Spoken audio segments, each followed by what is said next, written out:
It's the weekend and you have financial questions that need answering. That can only mean one thing. It's time for Jill on Money, the show that takes the mystery out of your finances. Here's your host, Jill Schlesinger. Welcome to the Jill on Money Show, the program that takes the mystery out of your financial life. We're going to get right into it. Let's talk to Liz from Colorado. Hello, Liz. How are you? Hi, Jill and Mark. Thank you so much for having me on. I appreciate you. Oh, that's great. We're happy to chat with you. Tell us what's going on. Well, I'm in a period of significant transition, especially with my son. And so I was hoping to get a sanity check on some of the decisions. I'm making a lot of moves financially right now as he transitions out of high school. Oh, congratulations. A graduate. Very good. How old is he? He is 17. Headed to college or not? He will be starting out locally in community college, and then we'll be reevaluating as far as four-year programs, undergraduate programs. Okay, got it. But he's going to continue to live with you? Yes. Okay. How old are you, Liz? I am 50. Are you married, partnered, single? Very single. I love very. Like, I am emphatically single. Do not mess with me. Okay. And do you own your own home right now? Yes, I do. How much would you say the house is worth? It's about $520,000. Do you have a mortgage outstanding? Yes, it is at 192. Mm-hmm. 192,000 left, and it is at 2.5% interest. Good Lord, is that a cheapie or what? So no extra payments on that, of course. So as far as your son, did you save any money on his behalf inside of a 529 account or a custodial account, or are you just paying for the community college out of cash flow? So I have total for him between, I was doing savings bonds for a lot of years while I was in the military. And so between the savings bonds and the cash and the 529s that I did for him, I have about 62,000. Oh, that's a lot. Because how much will community college cost? Community college won't be much. I expect it to be under 5,000 a semester. And I told him we wanted to save the bulk of what I have saved for his final 2 to 3 years. Yeah, exactly. Okay, you got that. So you're down with that. So you're 50 years old. You're very single. You own a house with a very cheap mortgage. You got a son who's heading out to community college. What do you do for work? Right now, I'm not taking time off. I'm working part-time as a consultant. Very few hours right now. I've had some significant health issues in the last couple of years, medical diagnoses and different things. And so I've never really, as a single mom, I've never really been able to be there a lot of times because I was always working a lot. So I decided to take some time off and just work part-time while I support my son's transition. Okay, that makes sense. How much do you earn in that part-time consulting income? I would say anywhere from $1,500 to $3,000 a month. Do you have any other sources of income? Yes, I do have a pension, a military pension, and VA disability. Oh, okay. So how much is the military pension? The military pension and VA disability together comes out to just over $6,000. Now, is $6,000 a month generally covering most of your needs right now or not? It does. It does cover all of our essentials, and the consulting income is just for extras. Okay. I will say that my son has a lot of extracurricular activities that I still cover, and I'm figuring out a way to rebalance that now that he's transitioning to college. And we've had some conversations around the fact that, you know, I can't be shelling out quite as much as I have for all this time. So how did that conversation go? He's understanding of it. And, we're also waiting on him driving. So he's kind of been a reluctant driver, but now I also had to have the conversation with him that, once he starts driving, he's going to need to cover the insurance. So he's kind of holding off a little bit. Interesting. Okay. So let's talk about other money that you have saved. What's in your emergency reserve? So we talked about the savings bonds and the 529 for your son. What about your actual savings for you? Okay. So I just kind of split out the numbers by TSP and IRA, and then also Roth. In the TSP, my thrift savings plan and rollover IRAs, I have 415 in traditional monies. Okay. And then I have a couple of Roths, and those are at 187. Oh, that's great. So those are like the two big buckets, right? The pre-tax and the Roths. And then do you have any money that's like taxable brokerage account or a savings account? What do you have for just like slush money there? So I do have just under 180,000 in two different brokerage accounts. And I also, part of that too is also a 457 plan, which I count in the investments category, just because it doesn't have the same penalties as retirement accounts for early withdrawal. And one of the things I was kind of considering is that either next year or the year after that, when my son gets to driving and I give my vehicle to him, I would purchase a vehicle outright out of those funds, because I really don't like carrying any debt beyond the mortgage. Right. Okay. I think that's fine. So just break it out for me. What's 457 and what's in the like a taxable brokerage account? Okay. Out of that the 180. 457 is only 19,000. Oh, okay. Okay, fine. And the rest is in the brokerage account. Okay, great. Yeah. So because you're on disability from the VA, that means that all of your medical and health insurance is covered, right? Until you get to, well, actually forever, right? Yes, it is, because I also retired from the military. So I did 22 and a half years. Wow. So I have VA and TRICARE, and I do plan to continue as necessary to cover my son's medical all the way through age 26, because we also have access to TRICARE Young Adult. Oh, that's great. That's awesome. So the only other thing that's like the sort of like the variable is this part-time consulting income. Is this okay for you? In other words, I don't want to say like, yeah, keep working. Like if this is hard, is it a struggle, or is the part-time income doable for you? No, the part-time income is doable, and it's kind of necessary right now because, as I mentioned, my son kind of costs a lot. Yeah, it's happening with these children all the time. They keep costing more and more. If you have a question, go to JillOnMoney.com and click the Contact Us button. It's the Jill on Money Show, and we'll be right back.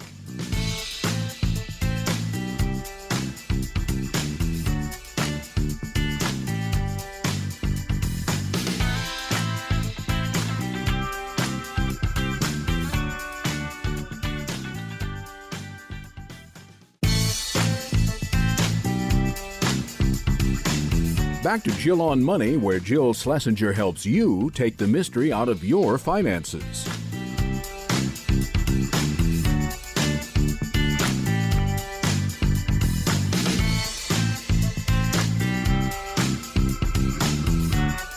You're back. It's Jill on Money. And if you've got a financial question or something big is going on in your life and it touches your money in some way, get in touch with us. Go to JillOnMoney.com, click the Contact Us button, write us a note, and if you want to join us live, just check the box and Mark will do everything else. While you're on the website, don't forget that you can always sign up for the free weekly newsletter. It comes out every Friday. We love that newsletter. And of course, all the other stuff that we do lives on the website, including the blog and videos and resources. So everything is there. You might as well just bookmark JillOnMoney.com. Let's get back to Liz from Colorado. So what's your biggest concern right now? So recently, I participate a lot in the financial independence community and the various, podcasts and websites and everything like that. So recently I did reallocate some of his 529 to more conservative investments. Okay. And so I'm kind of thinking about resource allocation. I'm not somebody who does credit card churning or max optimization or anything like that. Yep. But I think the next several years are going to be a time of transition. I don't plan on staying in this home forever. Wherever he decides to do his 4-year program, I'm probably going to move. And so it's just resource allocation, different things that I should be considering. I do know that savings bonds and 529s have different criteria as far as what qualifies as qualified educational expenses. And I am slowly, I'm starting out with the savings bonds. I was going to say, I would prioritize using the savings bonds first. Absolutely. Yes, because and that's what I'm doing. In terms of the split of the 62,000, what's in savings bonds? What's in 529? So in savings bonds is about 20 or 21, and then in the 529 40. Is 40. Good. Perfect. The reason why I say that is that, you can use the savings bonds first. In the next year or two, let's say he does 2 years at community college. Is that usually what most people would do? 2 and then? Yes. And I do anticipate that he may be doing 3. Because he still doesn't know what he wants to do. So what I would do is I would probably, if it's $5,000 a semester, so that means your savings bonds will take you through 2. Then the 3rd year, you'd use the 529 plan. But then that would kind of work out beautifully, because then in the 529, you'd have, let's say 30, 35-ish, depending on what's happening with him. And if he then stops, if he just says, I'm done, 3 years, that's done, then that 35 can hang in that 529 account. And eventually we can start using that up to $35,000 to move into a Roth IRA for your son. Yeah, one thing I did forget to mention when you asked me about other assets is I have a brokerage account for him that has about $13,000. I forgot to mention that additional brokerage account. Well, I mean, I'll tell you what, but I would say that I would use the savings bonds first. Yes. Then I would use the 529 to take me down to 35. I would spend enough of the 529 that leaves you with 35 grand in that 529. And then let's see what happens. You might need more of the 529, but if you don't have to touch the 529 after that, then you will be able to start putting in, let's say it was today. As long as the 529 has been open for 15 years, you can put $7,000 into a Roth IRA for your son every year, whatever the limit is, up until $35,000. That will be indexed for inflation. So that's how I would do that. And it sounds like you're doing exactly what you should be doing. Look, I think that your big ticket items in terms of like what you need to pay for, you have this money in the brokerage account, but you also, you do have, as you said, this 19 grand in the 457 plan, which you can tap.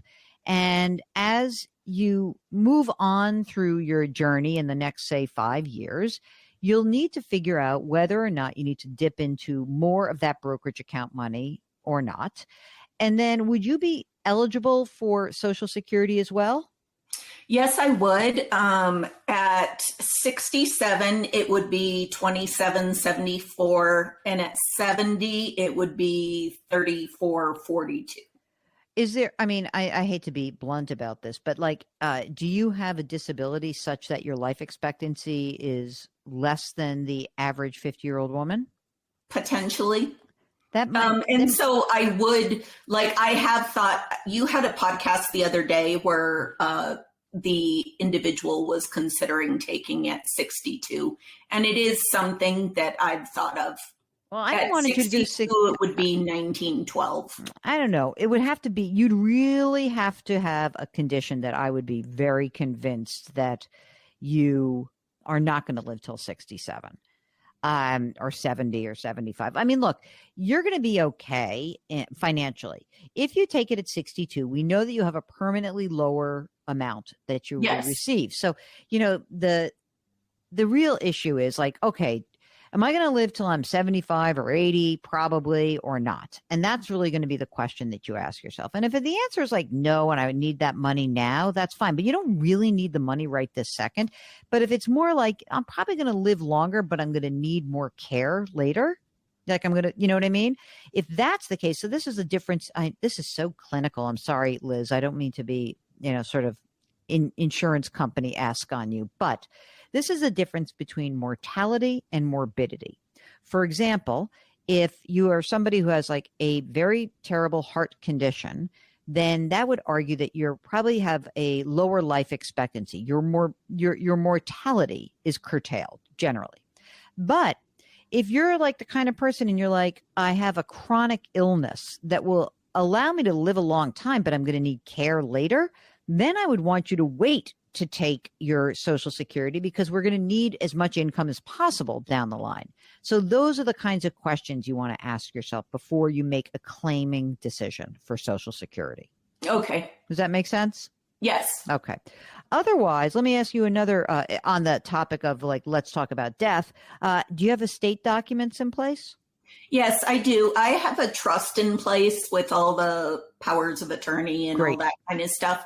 And I do plan to review it next year because it's been about 2 years to help my son get any documents that he needs in place. Yeah, I mean, also because he's going to be 18. And so he could, so that's like a big threshold age. I mean, I think that you are in very good shape. I think that the longer that you can be a part-time consultant, the better it all becomes, right? And especially if you can do this for, this next group of years, right? You'll probably need 5 years to really figure out what's going on with your kid, Yes. And if you say 5 years from now, I'll be 55. And then at that point, you might say, okay, he's launched. He's great. I've gotten him through this transition period. And then maybe you say to yourself, I can live on my $6,000 a month now because it covers everything. And it will be very easy to do that once he's launched. So as far as I'm concerned, you keep working part-time as long as it takes to launch him. That's really what I think it should be. Or, you might have an age in your head. It might be like, okay, until 26. But like, that's for you, that's a long time. That's 8 years, right? So maybe it's like you really want to give him 5 years. You're going to say, babe, I got you for 5 years. And after that, we're going to work to get you on your own and launch him also to become financially independent. And that means, you got to do a little work with him. But that's okay. You're willing to do it. You've already done the hard work. Like he stayed out of jail. And he hasn't cut anyone's hand off. So far, so good. So I think that you'll get him where he needs to go. And during those years, then you make sure that you keep working to cover that stuff, or you keep working for as long as it feels okay for you. If you've got a financial issue going on, just go to our website, JillOnMoney.com, and click the Contact Us button. We'll be right back.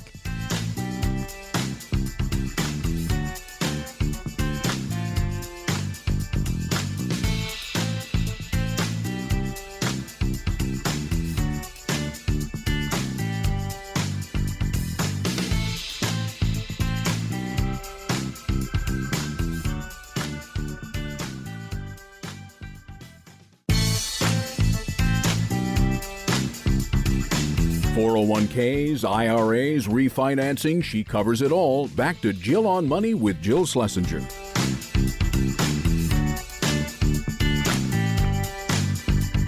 You're back. It's Jill on Money. Let's take an email. This is from Smitty. Hey, Jill, love your podcast. I'm 55 and a half, and I'm considering retiring early, maybe next year at age 56.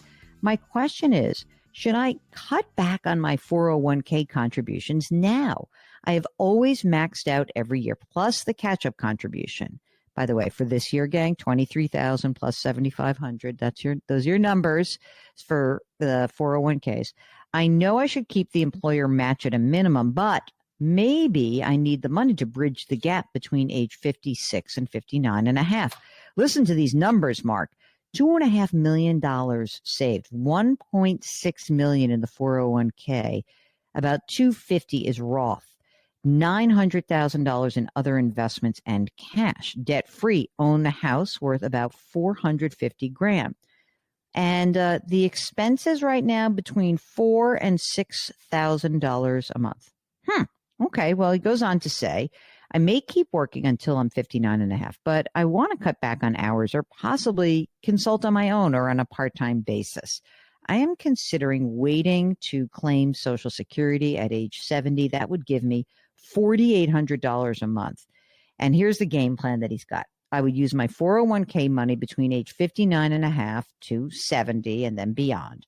Thanks in advance for your comments or your suggestions on these retirement strategies. You know what? First of all, if you want to cut back, I think that's fine. I would basically not put any more money in your retirement account. You got plenty in there. Frankly, if you have 1.6 million, let's call it 1.3 million that is traditional, we do not need to add to that. So I think your idea of cutting back, beefing up non-retirement is great. And what you can do is you can basically say, let's just presume you between 56 and 59 and a half, you can use your investment accounts.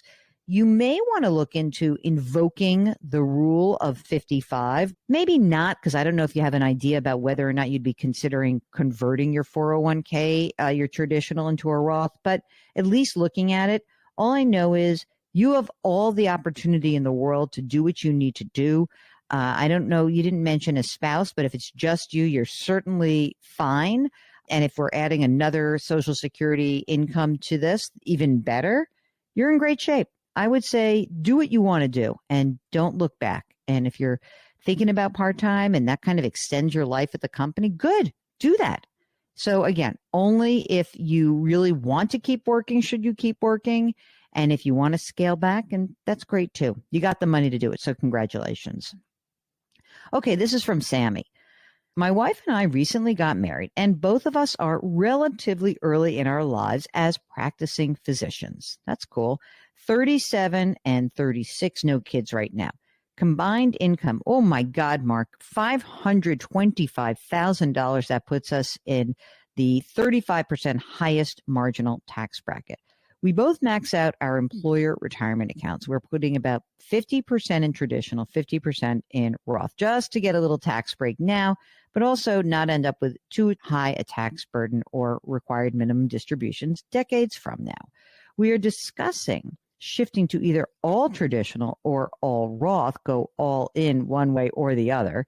I wanted to know if there is an income tax bracket for which you would recommend traditional contributions over Roth, or do you think that the Roth wins out regardless? Hey, Sammy, this is a great question. And, you know, listen, you are in a high tax bracket, but if I recall, I don't think Texas has a state income tax. So, 35 right now, you can go up to 731,000 or so before you get to 37. But I think the reality is I would do all Roth right now. And let's see how things roll in a couple of years, because we don't know if tax rates are going to revert back to where they were before we had this tax law change in 2018. I guess the end of 2017, effective 2018. I think that having more money in Roth probably makes sense for you guys, because if you're both physicians and you're so young in your careers and you're already making $500,000, what's it going to be in the future? This is from Anonymous, and literally Anonymous. Okay. The subject is to annuitize or not to annuitize. Okay. Recently completed divorce obligations. I sold my house and I've now moved in with a partner in a home that she owns. Value is $620,000 with a mortgage of $315,000. She has $975,000 in a 401k. She receives $3,450 every month in Social Security. No other income or assets. Anonymous is 71, receives $4,400 a month in Social Security, $810 a month in pension. He's got a 401k worth $800,000, brokerage account $1.35 million, a Roth worth $85,000. HSA 55,000 and 200,000 in treasuries. Okay. We keep our finances separate, but my spend is about $8,500 a month, which does not include travel, but does include about $3,250 contribution to partner, which helps towards groceries, mortgage, house cleaner. I have no interest in her home. She will ask her 3 kids to let me stay if she heads to that early celestial reward. That's a funny way of putting it. By the way, just one thing, Anonymous. If you want to have a life estate in that house, please make sure that your partner has put that in writing with an attorney helping you out. That's a very important part of this. Okay, here is Anonymous's question. I have $175,000 cash balance and a 457 plan of $150,000. Each has an annuity option where I could have the partner named as a survivor. Combined, they would pay $3,000 for my life and then hers. I think I should do this annuity because I plan the bulk of my assets to go to my daughter, who's currently in her late 20s. Partner would leave all of her funds to her 3 kids. I love that plan. I like this plan very much. Of course, the money that comes out, right, when you annuitize, there will be some tax due. But I think this is a good plan. I like it. I like it. And you can give her extra money for when maybe you pay for the extra trips or something. I like the idea of annuitizing. I think that it's kind of cool that you would be able to have $3,000 that just comes in. You don't have to think about it, and anything extra you can pay for. And you got plenty of money, and you guys should be happy and healthy. And that's a great game plan. Love it. It's the Jill on Money Show, and we'll be right back.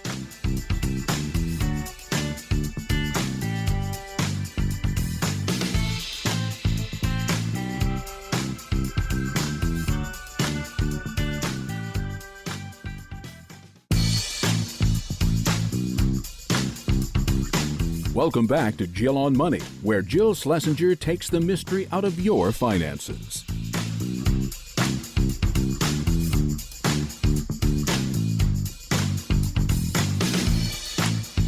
You're back. It's Jill on Money, and this is the program that tries to help you make better financial decisions. And the way that we do that is we try to encourage you to go to our website, jillonmoney.com, click the Contact Us button, and write us a note. And if you'd like to join us on the air, Mark will do everything else as long as you check the box.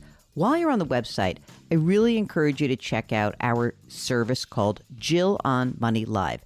Now, yes, you'll have to shell out $35 for this, but for $35, you will have access to 4 quarterly live webinars and a lot of cool special video content. Now, recently, we did a deep dive into Social Security with an expert named Heather Schreiber. So many of you signed up that we then did another session with Heather, just recorded it with me and Mark and Heather to answer the questions we couldn't get to during the webinar.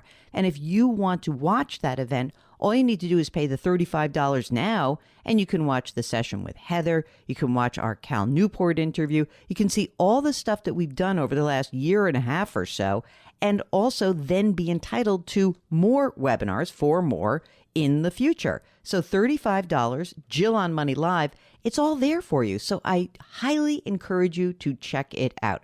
Also, while you're on the website, you should check out our other shows, our podcasts, Jill on Money and Money Watch. We have links to those. You can get them wherever you listen to podcasts. And our YouTube show called Jill on Money, powered by The Compound. Okay, now we are going to read another email because some of you are shy. You don't like to come on the show with us. So this is a note, and it's from LaDonna, who writes, "Hey, Jill and Mark, I was thinking that this question, why do you say retirees should have 1 to 2 years of an emergency fund, should be part of an email question show, not a whole episode. Jill often says she wants callers who are talking about or approaching retirement to have 1 to 2 years of emergency expenses in cash. But if you have guaranteed sources of income in retirement, pension, Social Security, why would you need that much? I thought emergency savings were to replace lost income. The pensions and Social Security aren't going anywhere, so it seems like you need less in emergency reserves, not more." I agree. I think if you have a big fat pension, that can help. But what if something were to occur where you needed a slug of money? And I'm not thinking so much about loss of income as I'm thinking about something in your house, a health issue. And the market happened to be down at the moment you needed to grab some money, 50 grand, 100 grand. That's why we say that having extra money set aside as you approach retirement in retirement is important because you're not replenishing things. But yeah, for your basics, sure, you can maybe make it 1 year.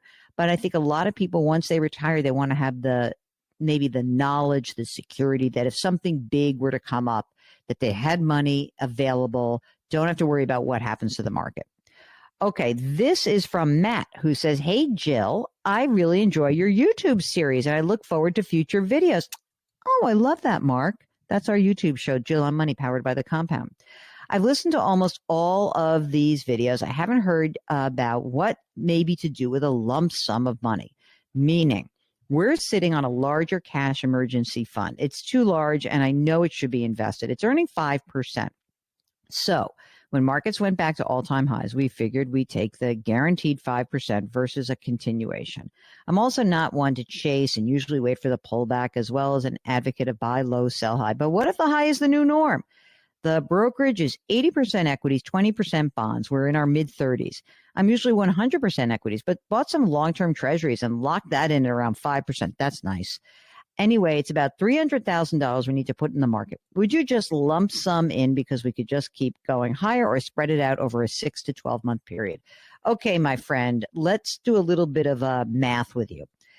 Presuming, because you're in your 30s, that this is long-term money. If I showed you a spreadsheet and I said, if I looked at, let's say, money that is invested for 10 or 20 years, there's no 10 or 20-year time horizon where investing a lump sum versus a little bit at a time loses. Okay, so you have all your money invested and the stock market crashes the next day. Could it take 10 years to come back? Yes, unlikely. So what I need to know from you, Matt, is constitutionally, would it drive you nuts if you put all of this money to work only to have a real bear market kind of sneak up and eat away at this $300,000? Maybe the 300 you put in becomes 250 in a hurry. And if that would drive you crazy, then I would dollar cost average in. But what I also know is that I'm looking at, when you say 80-20, maybe one way to kind of hedge your bet is that you can go a little bit more into the bond market, which, as you saw, like, by the way, earning 5% is pretty nice. If you took some of that cash, if you took some of that 5% cash, which is going to go down to 3, 2, 1 pretty quickly, and you get that invested as quickly as you can, I think you're going to be better off. I also want to encourage you to watch, since you have been watching the YouTube series, check out The Compound and Friends when they had my friend Alicia Levine on the show.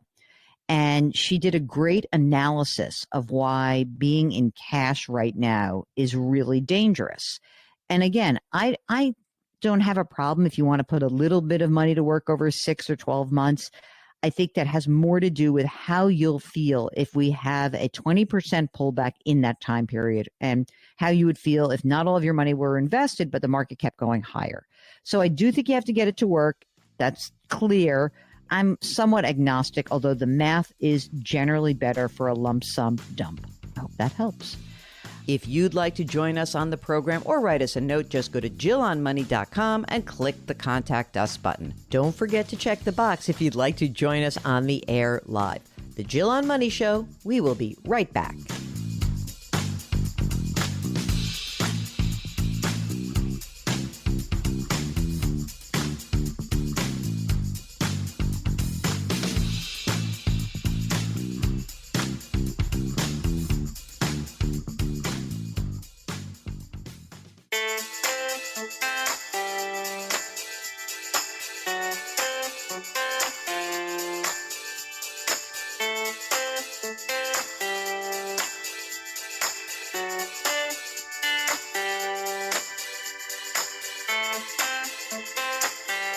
You're back. It's Jill on Money. This is the program that tries to help you make better financial decisions, or at least less bad ones. If you need an extra set of ears or eyes on your situation, why don't you get in touch with us? All you need to do is go to jillonmoney.com and click the Contact Us button. When you do that, a form pops up. That's the email that we receive from you. And if you want to join us live, check the box at the end, and Mark will do everything else. This note is from Bailey, who writes, I'm writing on behalf of my daughter because I don't know the answer. Would it be better to invest in a high-yield savings account or stocks or something else? The original plan was to invest in real estate, but her job situation may change, and the market is tough for first-time home buyers. She's only got about $25,000 to invest. She's turning 23. She's already maxed out her Roth IRA for the last 4 or 5 years while attending university, and she just graduated about a year ago in May of 2023. What do you think? Well, first of all, Bailey, excellent for your daughter that she is putting money into a Roth IRA. Fantastic, actually. So what should she do with this $25,000? Well, I'm going to presume that this is excess money, meaning that she does not need the money to fund her emergency reserve fund because that's already set. If she hasn't, remember, she needs enough money to cover 6 to 12 months of living expenses just in case. She needs to pay down any outstanding debt, which from the sounds of what's going on for her is highly unlikely. Presuming she's got the emergency reserve and no consumer or student loan debt, then I think just opening a brokerage account makes most sense for her. She can use the account to have a little slush fund, maybe for the beginning of her real estate down payment fund, or maybe she just is going to use that fund later on in life for herself. Maybe she can open the account where she holds her Roth IRA, and it's just an individual account in her name, and she can use index funds to populate the account. I hope that helps. If you'd like to run a situation by us, just go to our website, jillonmoney.com, and click the Contact Us button. We'll be right back.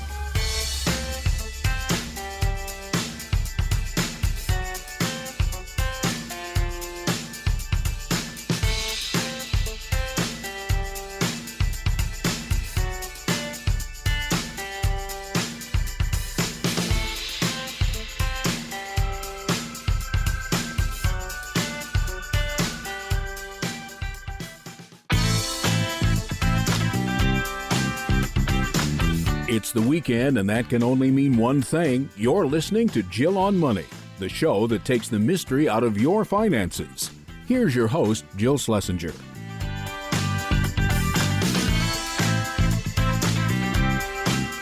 Welcome back. It's hour number 2 of the Jill on Money show, and we are here trying to help you make better financial decisions. Doesn't have to be the best. We are not into optimizing your financial life. We are into you getting in touch with us by going to our website, jillonmoney.com, clicking the Contact Us button, writing us a note, or joining us on the air. And we want to hear what's going on. We want to help you understand what choices you have that are in front of you. Because not every choice is the financially optimal one, but it may not matter to you. It may be more important that you do the things you want to do, and it's the best choice for you, for your family. So I know you love to listen to this show because you listen to everybody's stories. That's what we love too. Mark and I are total voyeurs. But if you need specific advice to you or some guidance, get in touch with us. Go to our website, jillonmoney.com, and click the Contact Us button. Right now, we're going to talk to Penny, who's on the line from North Carolina. Hello, Penny. How are you? Good morning, Jill. I'm good. Thank you for having me on. I appreciate it. I'm a long time listener. Well, it can't be that long. How long could it be? We've been on the air. Just to be clear, we have been broadcasting this show since 2016. I guess that is kind of long. We've had a radio show since 2011, so that's a long time. Penny, what can we do for you today? Well, Jill, I retired 4 years ago, and I'm wondering if I should be unretired. Why? Are you bored?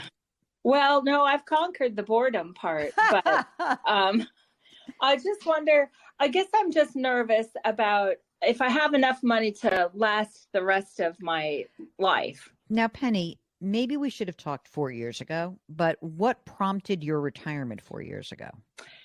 I worked for a large corporate company, and I was given an offer if I left at a certain time, they would take care of my health benefits until I was 65. Oh, so you got packaged out. How old are you now?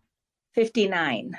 They pay for your health insurance, or you get to pay for their cheaper insurance? They pay for my health insurance. Okay, so paid health insurance, but that's it. That's the only benefit. I mean, it's a valuable one, but paid health insurance Correct. until age 65. Okay. So what are you living on right now? Well, I'm taking I cashed out my pensions, and I'm taking a 72T distribution. Okay. So gang, 72T distribution means that you're taking substantially equal payments from this pension plan. So how much is the 72T payment annually? I take $2,000 a month, so 24. Okay. Is that the only income that you have right now? That's the only distributions or money I'm using. Correct. Okay, got it. Let's talk about the other money that you have saved. I have $520,000 in a 401k from the company. Sure. And then I have $455,000 in an IRA. And that's a traditional? Yes. Okay, got it. And then I have the 72T comes from I don't know if I really clearly understand it, some sort of an account that I have $148,000 in it. So that's the cash value of the pension, I think. It's a specific account we set up for that. Okay. Yeah. That's fine.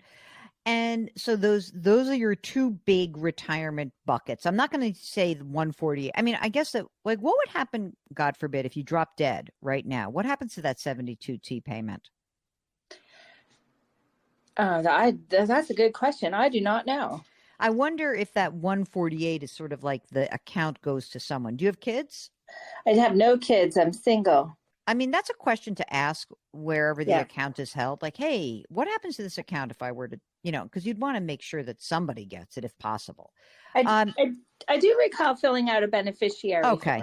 All right, great. So that's good. So now we have these three big chunks of money, and the $2,000 a month is going to last for how long? Is that a lifetime, or is that like end at a certain age? It can be, because it depends on how well we manage it, I guess. I am above the amount I put in 4 years ago. Okay.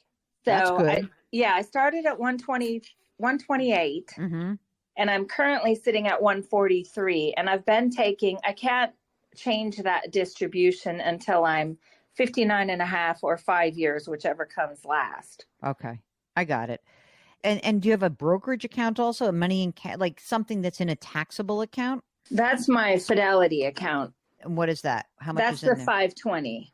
Okay, but that's a 401k, you said. Oh, yes. The LPL then is the brokerage account, 455. But that's an IRA traditional? Like, I don't understand. Like, I'm asking if you have any money that's already been taxed. Yes, the 455 has. Okay, that's been taxed. So it's not an IRA. That one is not correct. Okay.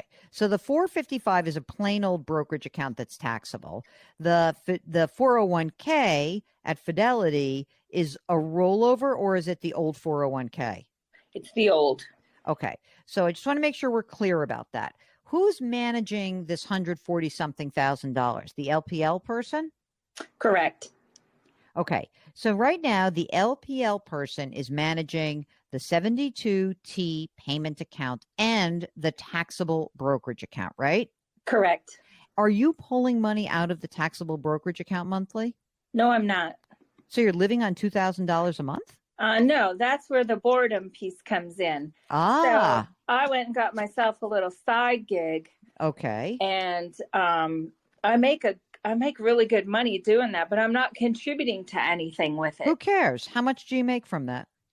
It's whatever I feel like working. I mean, I can make, some months I make 5,000. Some months I can make 2,000. But you can basically turn that on and off. Yep.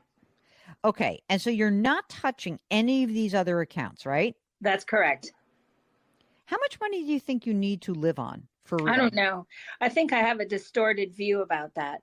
I don't know. My whole idea was the money I have saved up in all of these accounts I thought should fund me until I get to Social Security. Mm-hmm. And would you claim it's 70?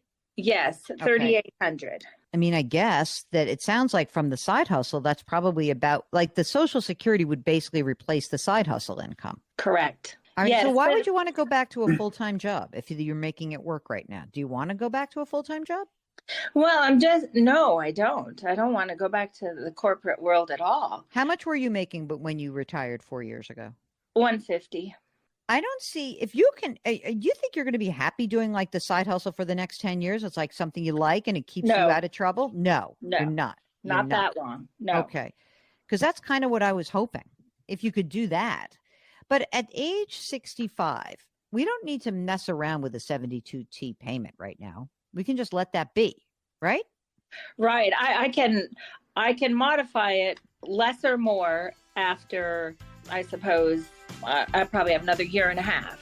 We'll get back to Penny in just a minute. This is the Jill on Money Show. If you'd like to join us, just go to jillonmoney.com, click the Contact Us button, and we'll get your note. If you want to join us live, just check the box. We'll be right back.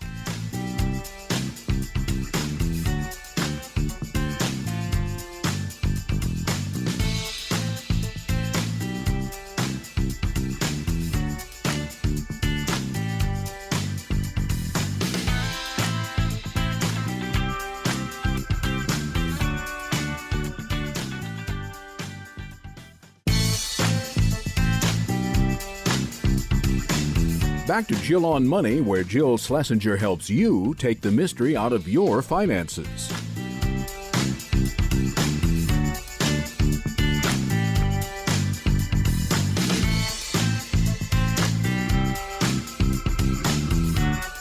You're back. It's Jill on Money, and we are here answering your financial questions. Really, they're more like your life questions, because when you make big decisions in your life, whether it's buying a home or selling a home or 2 different job offers, or maybe making a decision about how you're going to fund your kids' college, or when you might think it's safe for you to retire because you've accumulated enough assets. Any of those things are your real life questions. And all we are doing, Mark and I, who are both certified financial planners, all we're doing is we're listening to you and we're trying to guide you and lay out the different options that exist. So if you need some assistance from us, all you need to do is go to our website, jillonmoney.com.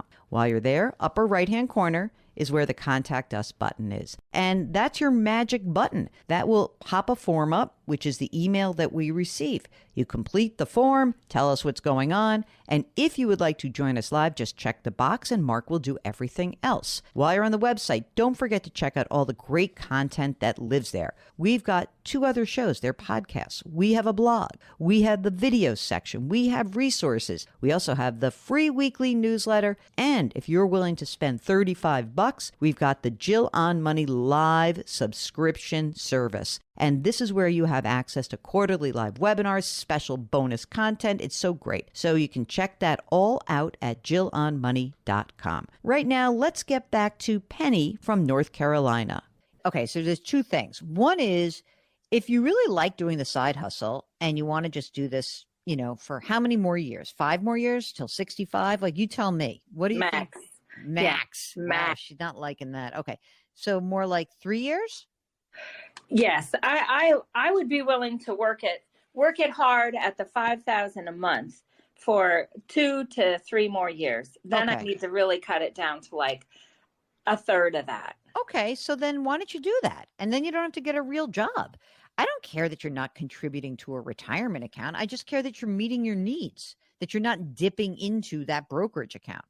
How do you pay the LPL broker? I have no idea. She takes her money on the side. Okay, so I want you to do a few things. I got Okay. homework for you, and then you're going to report back to us. I think you're fine. I really do. Okay. But I would like you to, number one, I think you should really keep track of how much money you're spending just for like 90 days. You don't have to do it forever. I just like to know, what is it that you're spending money on? Like, do you own a home? I do. I own my house here. It's worth about $470. Uh-huh. I have about 115 to go at 3.625. Okay. And you're not making extra payments on that, are you? No, not at Okay. all. And when is that mortgage paid off? I think I have 6.5 years, 7.5 years to go. All right. That's not bad. I also own another home. Oh, you're going to hold out on me? Okay. Yeah. Well, rental? Yeah. Sort of. It's a vacation home for me. I use it as a short-term rental, only enough to pay those bills to float that house on its own. How much is that worth? $415. But you're not making money. You're just sort of saying like, I rent it out to just pay for itself, right? Yeah. I might make, I think last year I made $11,000. Well, that's not nothing. No, I put it back in it though. I mean, I don't. You don't spend it. No, I mean, I put it into the house. Yeah. I got you. You're not spending it on like your groceries. No. Is there a mortgage on that? No. Do you want to keep maintaining the two, or do you think you'd move into the vacation rental place, or like, what do you think? I'm renovating the vacation place right now, and I plan to move into it in about 1.5 years. And that will change my side hustle business a bit. Why? Because I won't be in the city.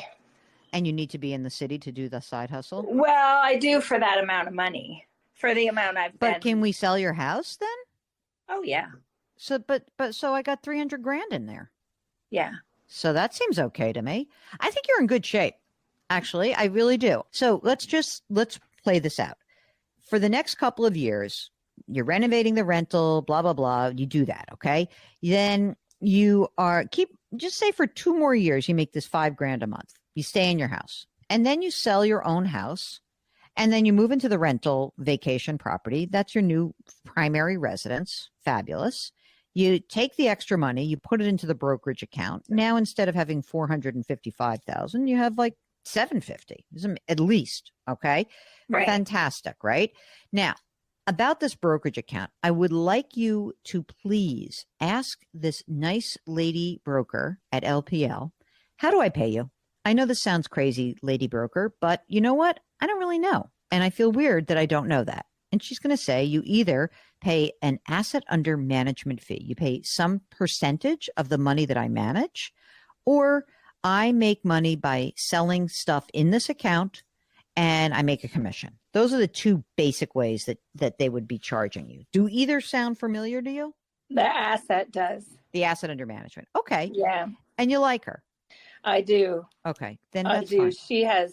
She has helped me put all that money in there. Okay. Good. Then I like her too. If you like her, I like her. I just want to know how much she's spending on her.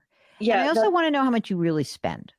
I think that's a very good exercise for you. It will give you confidence that if you make $5,000 or $4,000 a month for the next couple of years, right? And then you sell your house and that money goes to the brokerage account. And then instead of making $4,000 or $5,000, you're making like $2,000. You can start saying to LPL lady, hey, I need to take $1,000 or $2,000 a month out of my brokerage account. You may do that. Or you might say, what's better to do? Should I increase my 72T payment or should I take money from my brokerage account? Let her guide you. Yeah. But I don't think you're in bad shape. I think you're in quite good shape. It's always weird when you get that package that is offered to you, because I have a friend who just did this, and there's, every time you have the offer, it's like, how close am I to getting Medicare, and how much is that health insurance worth? And that's worth a lot of money to you. And you are working. You're just not working full time, which is fine. Right. Seems good to me. I mean, you sound happy. So you have a bunch of assets. Some of those assets pass by contract. Some of them would have to be probated, like a brokerage account. Do you have somebody who would inherit this money? Well, that's the other part of it, Jill. I don't want to leave a dime to anybody. You want to spend it all? I do. Just give me your date of death, and then we'll do that. Yeah. I'm sorry, but you don't. You like no charity, no nothing like that. I do quite a bit of charity work. Oh, okay. And all right. I do quite a bit of physical charity work. Mm-hmm. I don't donate as much as I'd like, but if I were to, have to put something down on paper, I absolutely could put down a couple charities where any nickels left would go to them. Okay. I think that's a good thing. I think you should have something. Also, like, what if you got sick and someone had to make a healthcare decision? Do you have a friend, a sibling, anyone who can help you out? Yes. All right. That I want you to do. I mean, you should do you should have something down on paper. Okay. Yes. And do you have siblings? I do. Yes. Okay. So maybe what you do are they the beneficiaries of your retirement accounts? No, not my one. I have 30 some nieces and nephews, but my one nephew is on for everything. Okay. You may want to, boy, what a lucky nephew. Sounds like he sounds gorgeous. I'm just kidding. What the thing you can do is talk to the LPL person and say, can I make my nephew the person who would get this brokerage account? It's called a transfer on death account. And brokerage firms can allow you to do this. You can name him, and then it just makes it more seamless in the transfer process. Okay. That's an easy thing to do. I think Penny's in good shape. I think, Penny, you're worth a nickel, maybe a dime, and probably a quarter. You're in great, I really do. And I don't think you need to worry. I think you can reassess, but let's see how much money you make and let's see how the renovation goes. But a couple more years, grind it out and go from there. How's that? I think that sounds good. If you want to run a scenario by us, just go to JillOnMoney.com and click the Contact Us button. The Jill on Money Show, we will be right back.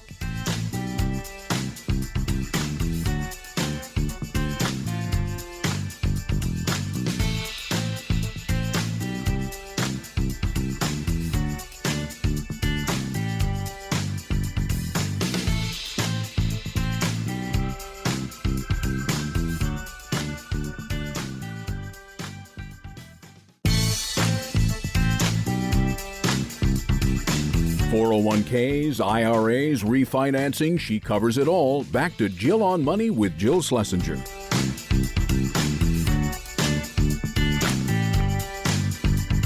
You're back. It's Jill on Money, the program that takes the mystery out of your financial life. Let's take a question. This is from Lee, whose subject is an inherited traditional IRA. And Lee writes, my father passed away. I'm sorry, Lee. And left a traditional IRA to me and my two siblings. At the time of his death, he was 83. He died in February of this year. He had not taken the required minimum distribution. As his heirs, are we responsible for that RMD, or does it matter since he passed away? I'm getting different answers from every source. We want to put each portion of the inheritance into inherited IRAs with the 10-year option. Is that the best idea? Thank you. Okay, Lee. Mark and I had to go look this up. So I went to the IRS website, irs.gov, and under the heading of retirement plans and RMDs, there's a little section which says calculating RMDs for designated beneficiaries after the account owner's death. Okay, so here's the deal. For the year of the account owner's death, the required minimum distribution is due, okay? It is the amount that the account owner would have been required to withdraw, if any, but did not withdraw. So what you're going to need to do is before you divvy up this account into 3 inherited IRAs, you go to the organization where the account is held and you say, could you please make sure that you send us the required minimum distribution amount that was due for this year? And you make sure that that is done. And you take that out, and that's that. I mean, so as far as I'm concerned, the organization should be helping you with this, but get in touch with them. And in terms of once that's done, then you divvy it up into the 3 inherited IRAs and you have 10 years to take it out. You don't have to wait till the 10th year. Maybe if, for each of you, it might be different, but you have 10 years to get the money out in total. So I hope that helps. It's a good question. I didn't know the answer. I always like to look up a question when I don't know. You guys always teach me something. Here's another question about required minimum distributions. This is from Cheryl. Cheryl writes, Jill, I turned 73 this summer, and I received a notice from my investment firm that I have to take a required minimum distribution of $11,635 this year. I don't need the money. After I take the RMD, pay taxes on it, what are my options for reinvesting the balance? Can I put the balance in a Roth? Are there other options? I don't want to be taxed twice on this money by putting it in a taxable account. Well, it's not exactly being taxed twice. The options are, I think, sort of twofold. One is you take the money out, you pay the taxes, then you do have to just put it in a taxable account. And no, you can't make a contribution into a Roth unless you have earned income. So if you don't have earned income, you can't do it. And you cannot count a required minimum distribution as a Roth conversion. The easiest thing is you take the money, you pay the taxes. You can either spend it, you can put it in your taxable account. Sorry. I don't consider that tax twice because remember, you didn't pay taxes at all on this money. And so it hasn't yet been taxed. So you're just paying the tax that would have been due. Okay. If you don't need the money and the fact that you're 73, maybe you'd like to do something else, like you could give the money away. If you really don't need the money and you don't want to pay tax on it, or you don't want to actually have it in a taxable account, you can actually execute a qualified charitable distribution. You can talk to the folks at the investment house. You can say, I want to send this money to a bunch of different charities via a qualified charitable distribution. The money will go to those charities and you will not have to pay tax on it, although you will not have the money either. So it kind of depends on whether or not you're interested in doing that. I kind of like that idea. All right, next up, we have a question from Mike, who writes, subject, need help deciding to spend and from where? I love spending. Let's do it. Okay, Mike has a pension, $90,000 net, and has a cost of living adjustment. Amazing. They live off of this money, lots of travel. Mike retired back in the fall of 2022. He hasn't had to withdraw any retirement funds yet. And he says, as long as I'm alive, we are comfortable. However, if I pass, my wife will only receive survivorship of $2,000 a month. Gross. Remember, he's getting 90 grand net. So she'll only get 24,000 pre-tax, and she will have COLA increases. Medical's covered. Neither of us has life insurance, too expensive. He retired unexpectedly. They only have about $15,000 in stocks in a brokerage account. They've got some bank accounts with $8,000. He's got a Roth 401k with $182. He's got an employee stock option program with $90,000. He'll get 6 equal payments this year. A regular IRA, $185 and $258 in a Roth. Regular IRA for the wife, $60 grand and $240 in a Roth. Okay. Taking money out of our regular IRAs would have been our withdrawal strategy, but if we use a qualified charitable distribution starting when I'm 70 and a half, all of my required distributions would be going to charity. I believe doing QCDs would be our best tax withdrawal strategy. With that, should I start taking money out of our Roth? No. Why would you take money out of a Roth? I don't see why you'd want to do that. So no, don't do that. You're going to get 6 equal payments from the employee stock option plan. So which is worth 90 grand. What I would do with that is I would make that part of my safe emergency reserve fund. Maybe I'll buy some CDs or open up a brokerage account. That's fine. It's totally not a big deal, and leave some money in there. But if you need money, even though you're only, I know you're making money, this 90 grand, you're not claiming Social Security, I would start taking money out of the retirement account. You could wait to do your qualified charitable distribution, but I'm not even sure you should necessarily do that. You don't have that much money. And let's see how your costs increase over time. We do want the money to come out for, at a reasonable tax rate. But, right now you're probably, you're probably in the 22% tax bracket right now, maybe even the 12%. If you need money, take money out of the IRA and let's see how things go when you get to 70 and a half. You're still young. And I understand people pay the tax. And his wife, if he dropped dead right now, he's screwed. His wife's in trouble. So no, don't do that. And I'm very charitable, but no, I don't think so. If you need a little guidance on your financial journey, check out JillOnMoney.com and click the Contact Us button. We'll be right back.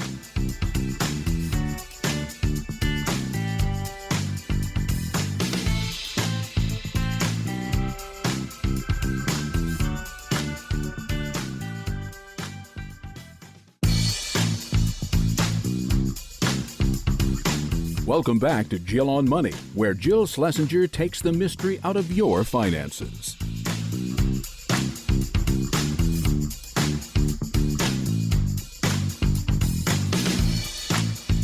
You're back. It's Jill on Money. This is a program that tries to help you make better or maybe less bad financial decisions. The way that we do that is we encourage you to get in touch with us.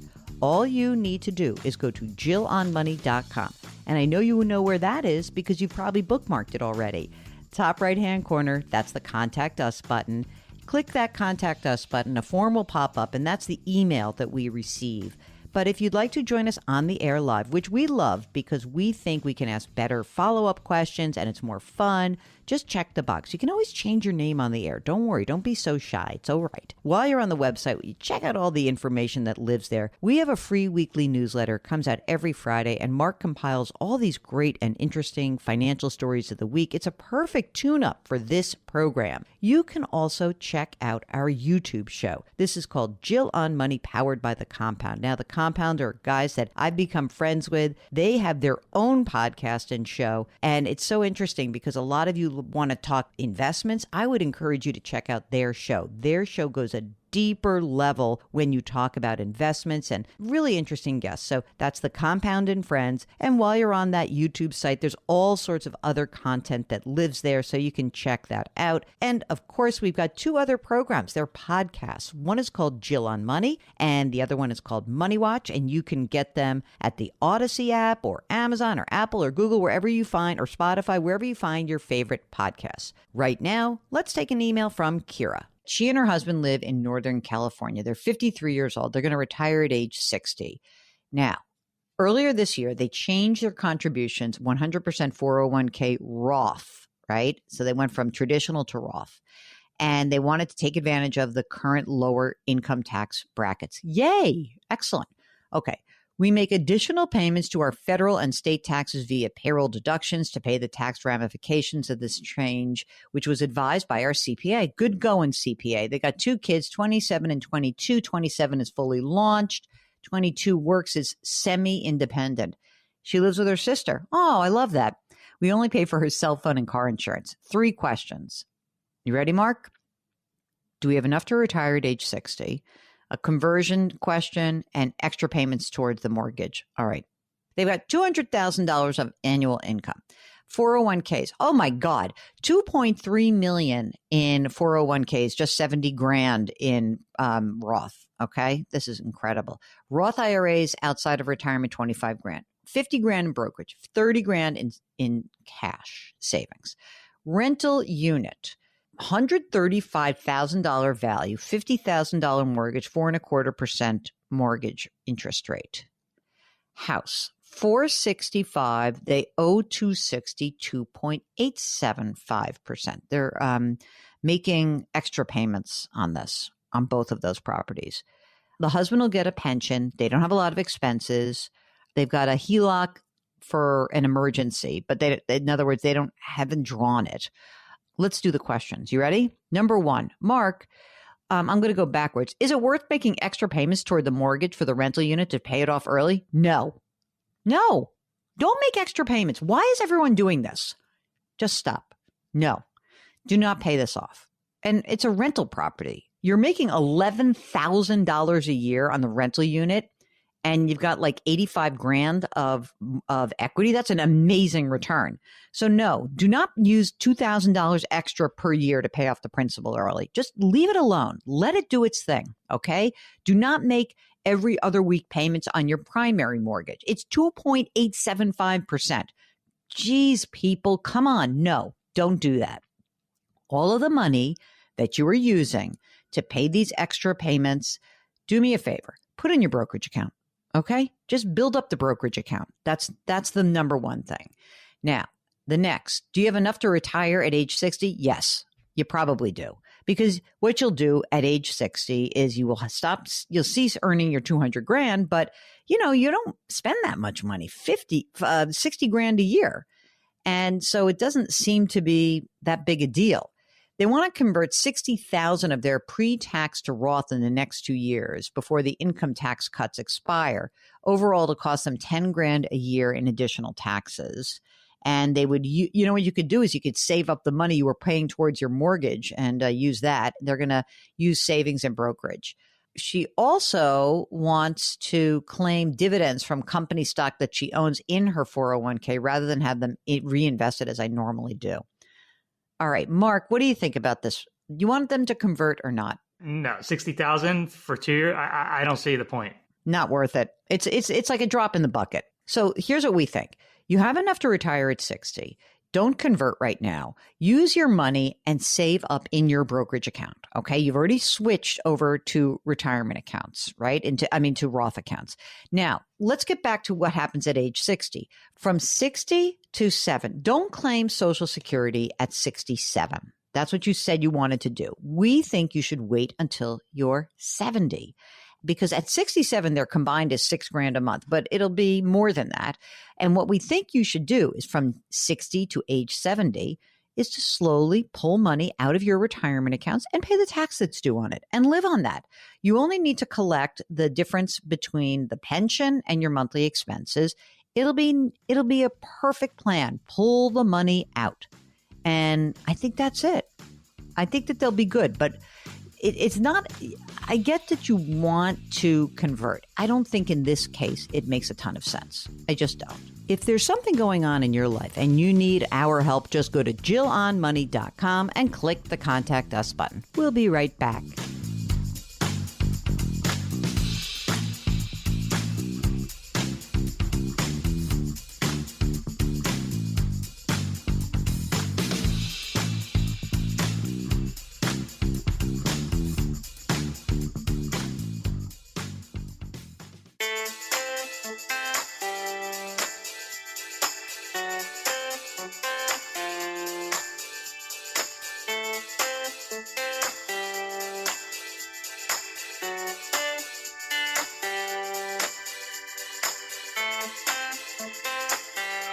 You're back. It's Jill on Money. And before we conclude the program that tries to take the mystery out of your financial life, we are going to get to one more email. This is from Anne, who writes, I am the beneficiary of a life insurance policy that I'm paying in the amount of $300 monthly. The benefit is $60,000. The insurance is good up to the age of 80. Now, the person is now 76. I was told that next March, the premium will rise.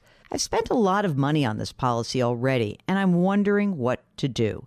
This is so interesting, Anne. I have a lot of questions. I wish we could get you on the air because I'm wondering who this person is now. I mean, generally speaking, if you have a policy where the premium is rising, the question is whether it's a term policy or whether it's the kind of policy that accumulates a cash value or a permanent policy. If it's a permanent policy, you can talk to the insurance company and you can say to them, I'd like to maybe reduce the death benefit amount, pay up as much as I can, and then essentially get a reduced death benefit with the cash that's in the policy. If it's a term policy, the options are not quite as good. I'm not exactly sure why you are the beneficiary of this. I don't know if it's an ex-husband or maybe someone else, but I'd really like to know more before we guide you as to whether to dump the policy or not. I hope that helps. I know that it's a lot of extra questions for you. Sorry about that. Sometimes we do need some more help from you guys. All right, that is it. That is the program. We thank you so much for listening every single week. Don't forget that all the information that we create lives on our website, JillOnMoney.com. All you need to do is hit that Contact Us button if you've got a question, and we'll get your note. Our music is composed by Joel Goodman. Mark Talercio is our executive producer and king of all things web.